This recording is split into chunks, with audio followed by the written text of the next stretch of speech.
Ang mga videong inyong matutunghayan ay para lamang sa mga taong matatagang loob dahil maaari itong magdulot ng disturbance sa inyong mahimbing na pagtulog.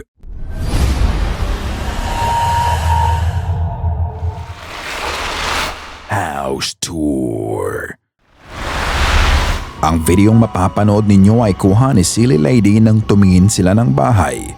Lumalaki na ang pamilya niya kaya naisipan na nila ng boyfriend niya na lumipat na sa mas malaking bahay. Isang property ang nagustuhan nila kaya nag-set up sila ng appointment para sa house tour. Habang andun nga sila ay nagvi-video siya para ipakita sa nanay ng kanyang boyfriend ang hindi niya alam. Sa video pala na yon, may kakaiba na din siyang nakunan.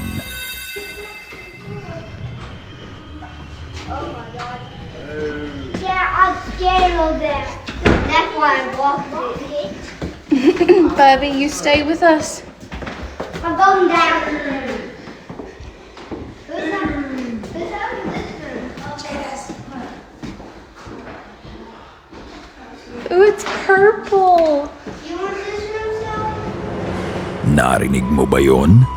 Habang iniikot nga ng pamilya niya ang bahay, pagsilip niya sa banyo, maririnig mo ang isang bulong ng babae.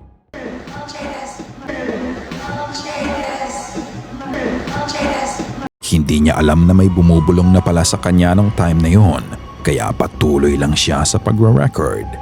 This time, nasa master's bedroom na sila. Pagpasok niya sa walk-in closet, isa na namang bulong ang rumehistro sa video.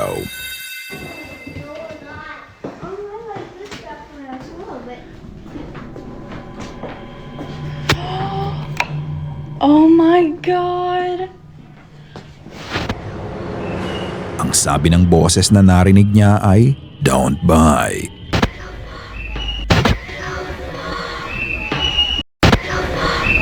Ito ba ay babala sa kanya na huwag kukunin ang bahay? Mapapansin mo din na iba ang boses na bumubulong sa kanya sa closet. Parang nga itong boses ng bata. Siguro ay pinapayuhan lang siya nito para wag nang bilhin ang bahay dahil kung itutuloy nila ang pagbili dito, maaaring may masamang mangyari sa pamilya niya. Ano sa tingin mo ka, Goosebumps? Ikaw na ang bahalang magpasya. Stop over. Tatlong magkakaibigang rider ang nag-long drive sa Indonesia. Medyo mahaba-haba na nga ang nilakbay nila kaya naisipan muna nilang tumabi sa gilid ng daan para magpahinga. Habang nasa gilid sila ng daan, ang isa sa kanila ay kumuha ng video para i-upload sa TikTok. At dito na nga naganap ang hindi niya inaasahang pangyayari. Ito ang videong na-i-record niya. Cái ni 3 orang ya, 3 orang lah ni. Trik mengikat 3 orang saja. 3 orang saja.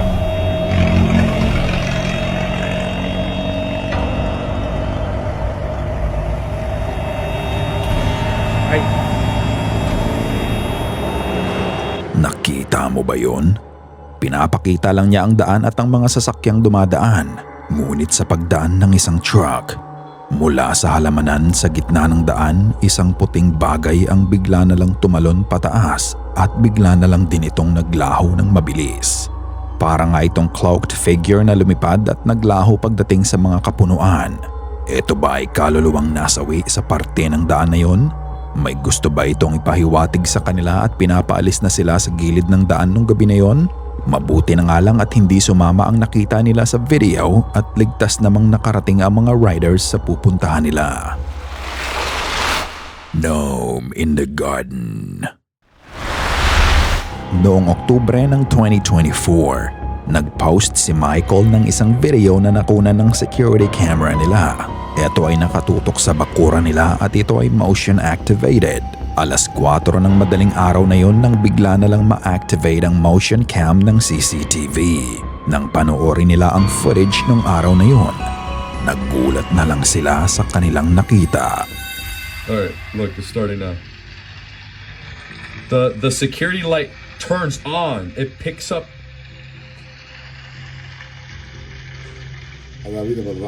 And then it walks back. It's at the corner of the house.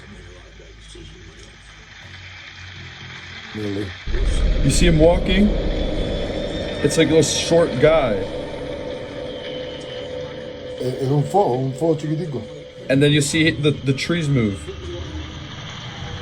Y los árboles se movió. Ajá. Y camina, o es una persona, no es una persona chiquitica, muy chiquitica. Medyo malabo ang video at grainy din ang quality nito, pero sa video, makikita mo ang maliit na bagay na naglakad mula sa kaliwa pa kanan. Ito ay may pagka-translucent at ito ay gumagalaw sa likod ng mga halaman. Kung ano nga daw ang nakita nila na yon ay parang maliit na tao. Pagdating ng entity na to sa gitna ng frame, ito ay unti-unti na ding naglaho. Ang nakakapagtaka pa, paglakad nito sa isang bahagi ng halaman, makikita mo pang gumalaw ang mga dahon nito. Ang ibig sabihin kaya nito ay may kakayanan ang nakita sa cam na magpagalaw ng mga bagay o hindi kaya ay may physical itong katawan. Ito ba ay supernatural entity katulad ng mga duwende sa atin? O ito ay isang compression problem lang ng security camera nila? Ikaw na ang magpasya. Window blinds. Ang susunod na videong ito ay nanggaling sa account ni Steven. In this particular night, naglalaro lang sila ng anak niya sa isa sa mga kwarto sa bahay nila. Kina-capture lang niya ang mga memories nila habang maliit pa ang bata. Ang ginagawa lang nila nun ay ipapasa niya ang mga bola sa anak niya at isushoot nito ang bola sa basket na nasa kama. Ang hindi nila alam, bukod sa bonding nilang mag-ama, meron na din palang nakakatakot na event ang nangyayari sa mismong harapan lang nila. Okay. Are you sure? Yeah. Okay.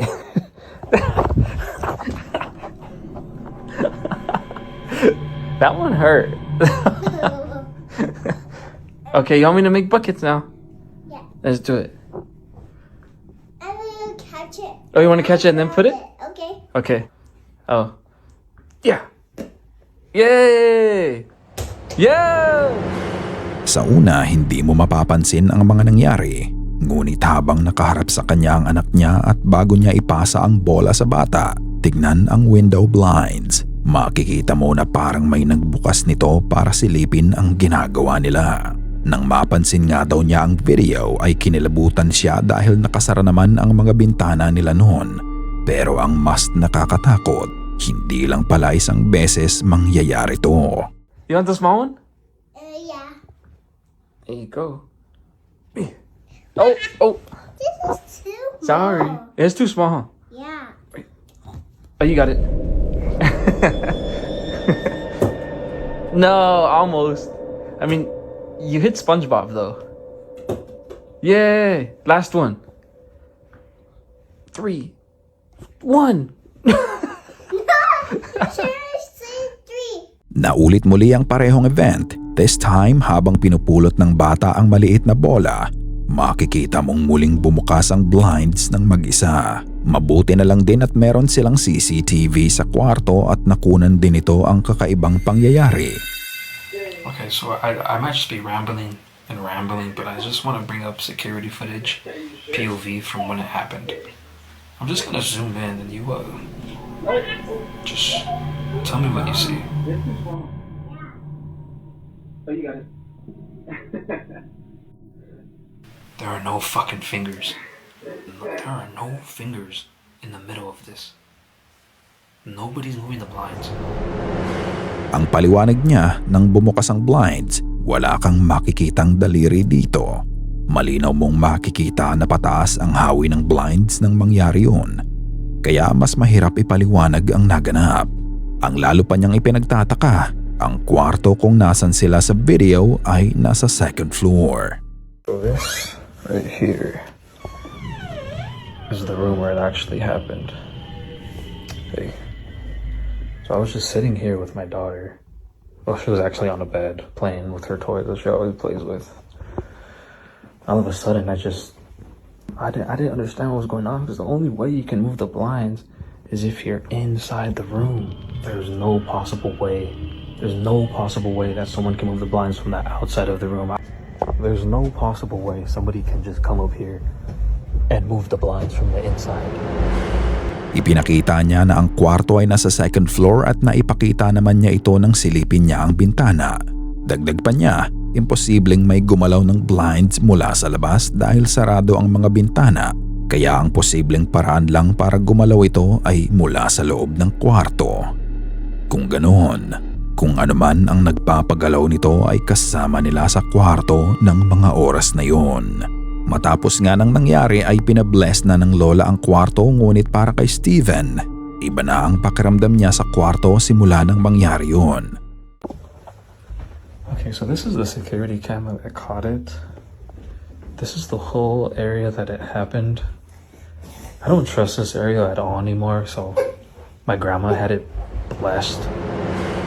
However, matapos ngang mabless to, another strange event happened, and it happened right in front of him.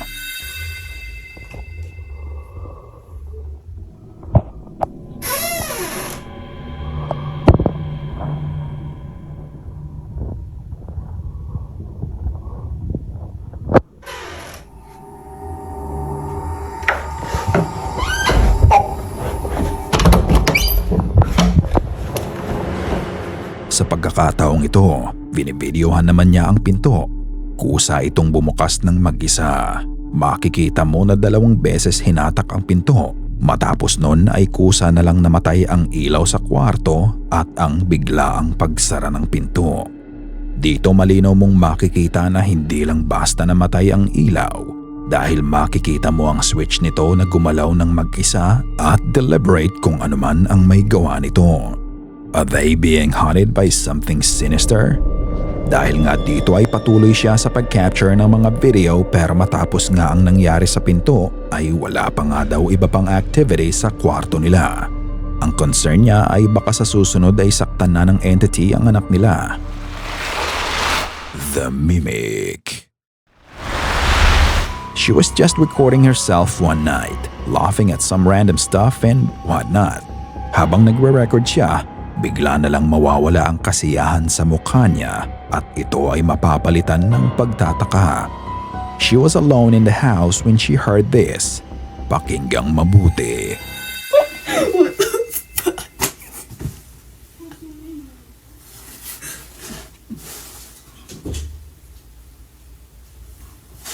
What the fuck was that?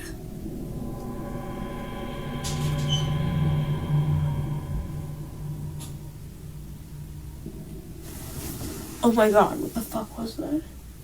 My speaker's right here. My speaker's right here. What the fuck was that?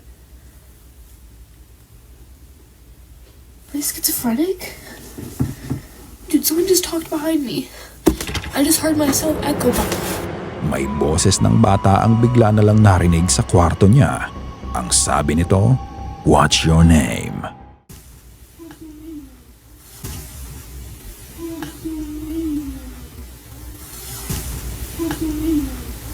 Pagkarinig niya nito ay napalingon na lang siya sa paligid niya at kitang-kita mo sa mukha niya ang disbelief. Aside from the disembodied voice that she heard, you can also hear movements around her. Dahil nga dito napatanong na lang siya sa sarili niya kung schizophrenic daw siya. Is something copying her voice? Or is she just imagining things? Katulad ng lagi kong sinasabi, ikaw na ang magpasya. Ikaw na ang bahalang humusga. Sana ay kinilabutan ka sa mga video na aming itinampok ngayong gabi.